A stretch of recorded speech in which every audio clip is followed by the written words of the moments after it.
Right, so in today's video, we got the Platinum Trophy for the latest installment of the Life is Strange franchise, Life is Strange Reunion. And let me tell you, this game was amazing. If this is the last one they ever make of these two stories, I'm happy that they went out like this. This is a great Platinum journey that I'm excited to share with your faces. So as always, if you do enjoy the video, be sure to drop a like, subscribe if you're new, and down below in the comments, drop a little comment there what you think I should Platinum next. Any links or guides that I do use to help obtain this Platinum will be linked in the description below. Let's get into this, baby. The game starts off surprisingly as Chloe, which gave me huge throwback vibes to Life is Strange Before the Storm, which is honestly one of my favorite of the franchise. Chloe is exactly where I imagined she would have been 10 years later, and that is in a dive bar doing something punk rock related and living on her own terms. But literally barely 10 minutes into the game, things start getting weird real quick as Chloe falls into this alternate reality, and conveniently it is near the Overlook where Safi died, you know, in Double Exposure. So I make my way to the top of the Overlook where Safi died, only to find Chloe's dead body that had been shot. Then we see Max near the lighthouse, just like the one from Arcadia Bay, and safe to say this game already got me tripping. But Chloe sees Safi on the floor, wondering who it is. We're faced with Max literally pointing a gun at us before Chloe finally wakes up, and she decides the only right thing to do here is go find Max. Then I get my first trophy of the game, which was for playing as Chloe for the first time. The game switches us over to Max, and this is going to be a part of the gameplay where we are playing through both of their stories until they obviously reunite together, hence why Life is Strange Reunion. And then in typical Max fashion, the first thing we do when playing as her is take a photo of this insane sunset. Then Max gets a text from Moses to say something is going wrong on campus and the people are in danger. So Max rushes back to see if she can make it in time. I then get a trophy similar to the first, but this time it was for our first time playing as Max. We arrive on campus as Max, and it looks like the campus is completely on fire. This scene is honestly crazy, as some of the students are literally hitting the glass trying to get out of the building that they are trapped in. The whole campus is alight, and Max has a fall, dropping her camera in shock, which ends up taking a photo of the campus which is on fire. But we hear Moses calling for help, but it was little too late, as him and what it looked like to be Chloe both fall through the roof to their death as the building explodes. This then pushes Max to the floor as one of her photos falls beside her. Then in a desperate hope, she uses her powers to take her back into the selfie that she took around 3 to 4 days prior, this giving her a chance to stop this fire from the past. It works, and Max is then hit with the realization that she's just jumped into another photo. And the last time this happens, not only did Arcadia Bay get destroyed, but many people died. The first person I go speak to is Moses, and he is having a conversation with the new head of university, Owen. He is going to be a weird guy to speak to later on. As soon as Owen goes, we show Moses the photo of Caledon all up in flames, as he is the only one that we can trust right now. So immediately this means practicing with our old powers. Then after doing this training, we spoke to Moses about the severity of what jumping into the past through a photo can actually be like, and this describing what happened to Chloe and Arcadia Bay. After talking with Moses, I had to go back to just living my normal life and teach some students photography, but during this outdoor class I managed to get a random side quest trophy that I can add to the collection. Then as I was just about to end the class, I come over to Yasmin, and this suspicious artsy student comes over to say hi, and this in fact is Safi. As you know, she can shapeshift and all that, and what we're going to see is that she is close by all of the time in a shapeshifted form. Later that night we end up in the Snapping Turtle, and this was our typical intel gathering chapter, which we have in most of the games, and if you haven't seen my previous videos on these games, you know I don't really enjoy this side of the game. Pretty much what happened here is Max went around asking everyone if they had any information on the fire that was potentially about to start and who could potentially be responsible for it. While not only saying that there is a fire that is going to happen, we need to kind of allude to something happening. Oh, and then I listened to this poet through all of his poems and got a trophy for it. I love the easy trophies. And in the background of all of this, I placed some bids on some art and had to outbid Vin so I could get a trophy here, so that's another one to add to the collection. And then finally it was time to leave as we got the information that we wanted about the Abraxas house, which looks like a potential spot for a fire to start. Literally as we leave the Snapping Turtle, Chloe arrives in a matter of moments after, showing that these two are honestly so close together but not quite there. Literally as soon as Chloe arrives, she is pressed by one of these gimps for having blue hair, but she put this guy on his ass, and then Noelle comes out and basically bans Chloe from the snapping turtle before she even steps foot in the place. This means we gotta sneak around the back, and while we are doing that, you remember that art student that Max was teaching, aka Safi, recognizes Chloe here from that place, and it's like the realities were combined. So Safi then grabs Chloe by the hand and they both transport into the overlight. I'm pretty sure that's what it's called at least. Again, in the overlight, we see Max that is about to pull the trigger at Chloe and Safi. Safi clearly not happy with this as she leaves Chloe at the snapping turtle. But back to Max now as she arrives at the abandoned house, which hopefully has some clues or plans on how this fire is going to start. But this subchapter was super short as Max opened up the entrance to the basement and we get flipped immediately back to Chloe at the snapping turtle. Obviously, it was only a matter of time before Noelle actually catches us in here. The game gives us a chance to use the back chat feature, which we saw in Before the Storm. It was a pretty cool throwback if I'm honest. By doing this and getting the right outcomes, it ended up in me getting another trophy, which is always a bonus. As Noelle was leaving here, the message that comes through on her walkie-talkie was about that there was some woman at the abandoned house nearby. Obviously, Chloe has a hunch that this is Max, and she is not wrong. So switching over to Max now, the basement looks like it is home to a cult. It looks creepy as hell. And speaking of creepy, Loretta comes around the corner with a camera out spying on us, but she claims she was doing this for her own research on the Abraxas because they seem dodgy. Little do both of them know that somebody is actually about to come looking for them for either the stuff for the fire or something, so they either need to hide or lock the door. Then to make matters even worse, the house is about to be blown up by C4, so Max has to defuse all of the charges before they go off and kill them both. Obviously, we pass through that with ease, and as we escape the house, guess who is waiting for us? Yep, that's right, Max and Chloe finally get their reunion. And conveniently, I get a trophy called Reunion to celebrate this moment. Then we head back to Max's house for the night, and as Chloe is sleeping, Max takes a photo of her, and I get a trophy for doing this. It was a little bit of a creepy trophy, but I'll let it slide. Once Chloe is awake and they both have a big conversation about Chloe's visions and what the future holds for Caladon and both of their futures, then that long conversation was done and we arrive back at campus. And Chloe goes off to find Moses as Max is going to see if she can find some information on how this fire starts and who is responsible for it. We are now finding out that Owen is planning to demolish the Abraxas building that we just went into and has had it planned for a while. So could he be the suspect? He's already planning to rebuild a lot of the campus and he literally hates the liberal arts. So it is only right that we search through his office, and by doing this we find some emails that honestly don't sound like him at all, suggesting that it might be Safi acting as him. So is Safi the true one behind all of this?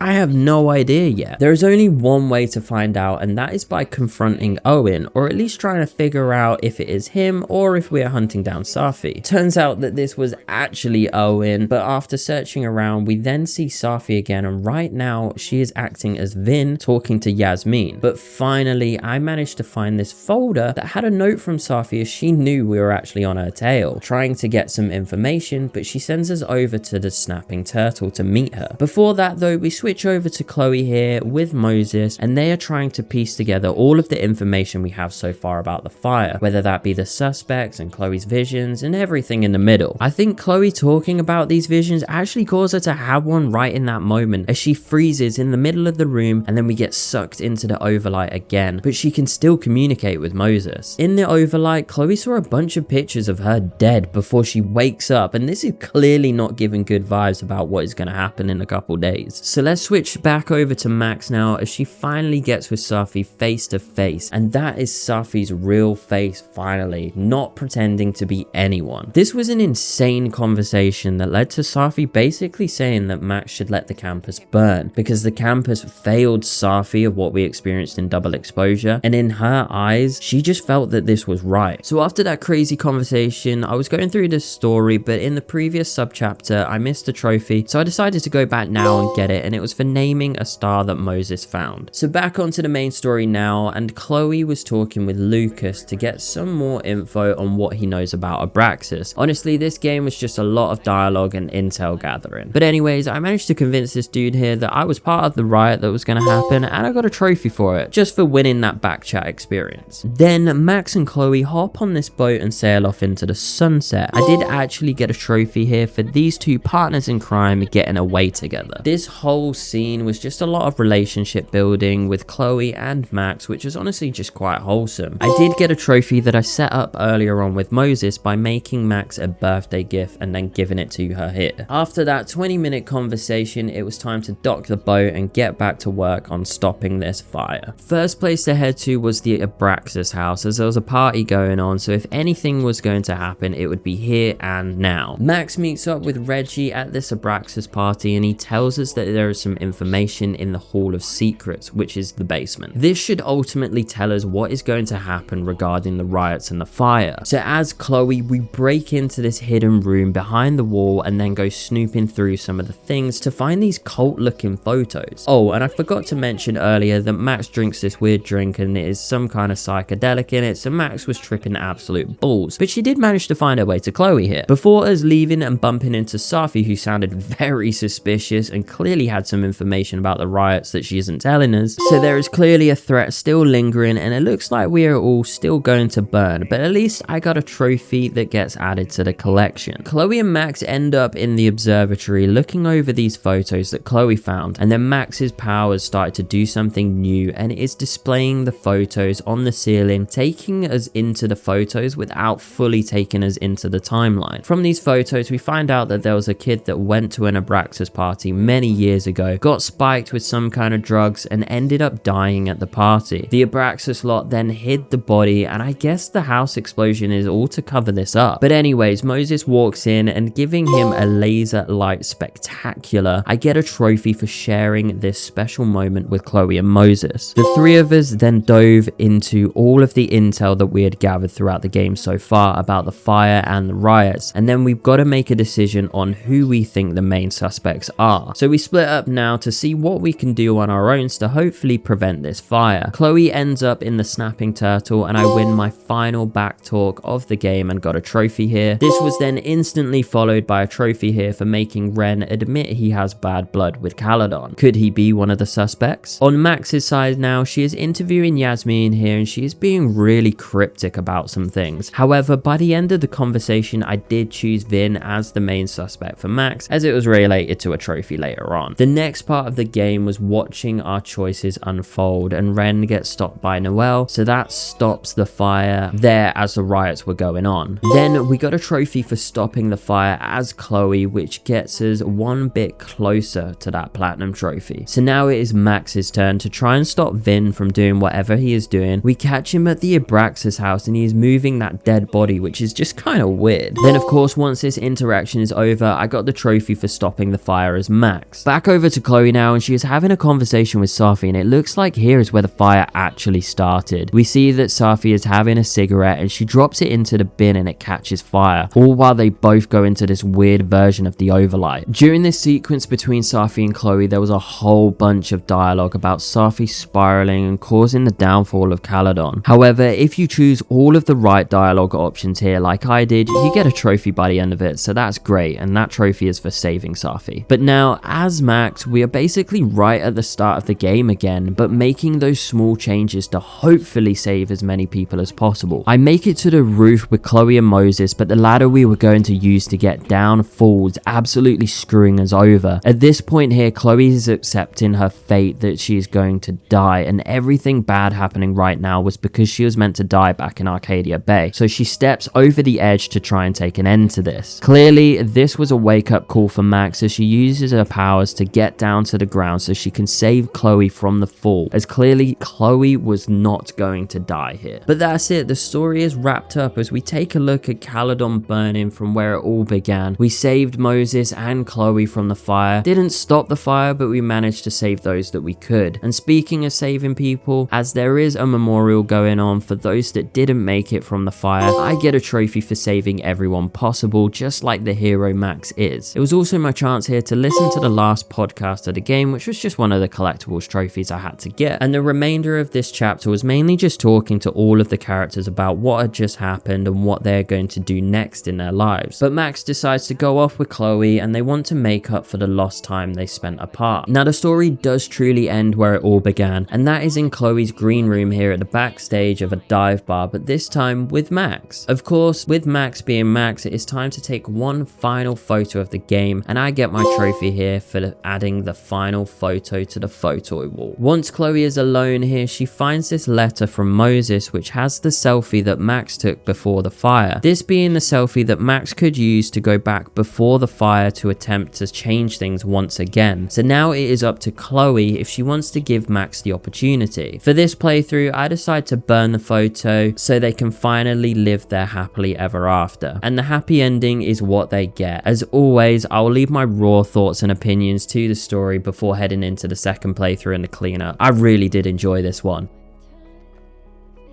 The blue-haired girl. Complete the game as the Chloe who Max saved. So that's their whole journey. It was a relatively fitting.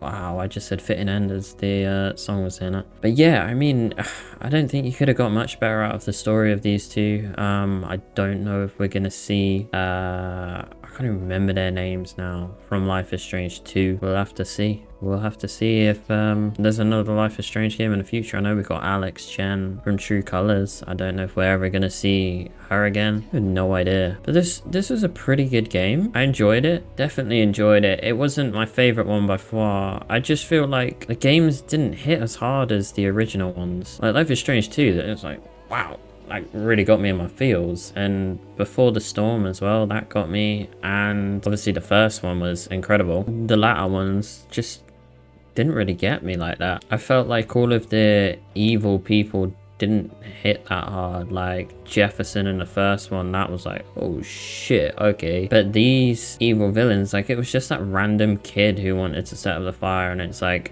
I wish it was somebody more important. It would have felt better. Like, I know Safi had involvement and things like that, but it just didn't hit that hard. Good game. Good story to finish. I have no idea how Chloe's not dead. She's avoided death for like the longest amount of time. That is a franchise done. Do I get anything at the end?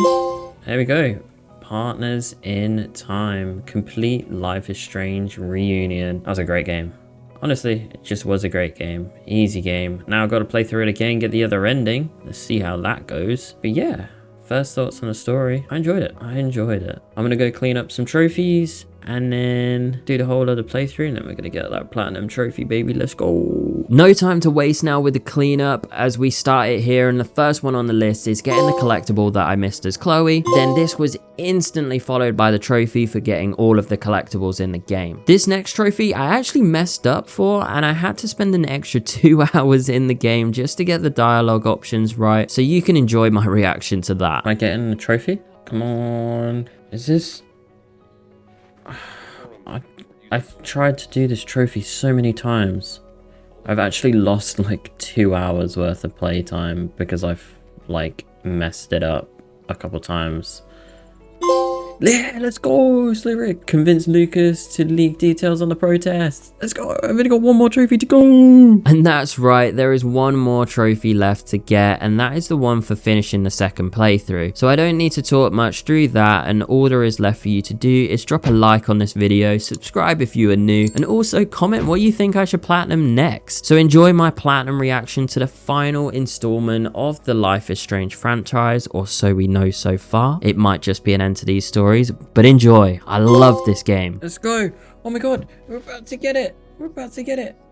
Completed the game as Chloe, who died in Arcadia Bay. Oh my god, I'm about to get my first platinum trophy. Oh no, it's my second platinum trophy at 26. What am I saying?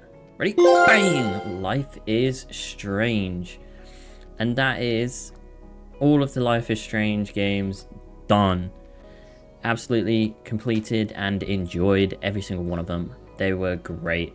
This story was pretty good. I think I want to see more of like Max and Chloe, but again, there's just only so much you can write with them.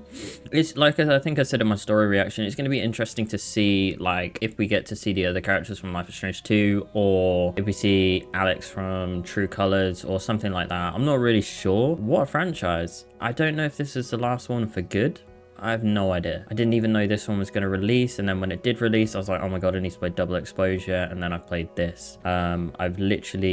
I haven't even edited the video for Double Exposure yet, so no idea when this is going to get released. It's actually the 1st of May right now, so this is probably not going to go out for like a month because I'm so busy with running other businesses, and platinum trophies are just something I do on the side. I love this, man. Life is Strange 1 and Before the Storm were like the better ones, and then obviously Life is Strange 2 was my favorite of the entire franchise, but the games did progressively get worse as they went along. Like, the writing felt very lazy, but we've had a good experience. I hope you guys did enjoy this video. As always, be sure to drop a like, comment, and subscribe if you are new. Let me know what games you want me to platinum next, anything like Life is Strange or just something completely random. Let me know and I'll probably get around to it at some point. I've got a whole list of games that I want to play. 2026 is going to be stacked, and hopefully I can get those videos out for your faces. I'll see you in the next one. I hope you did enjoy this video. It's been a great journey. Peace.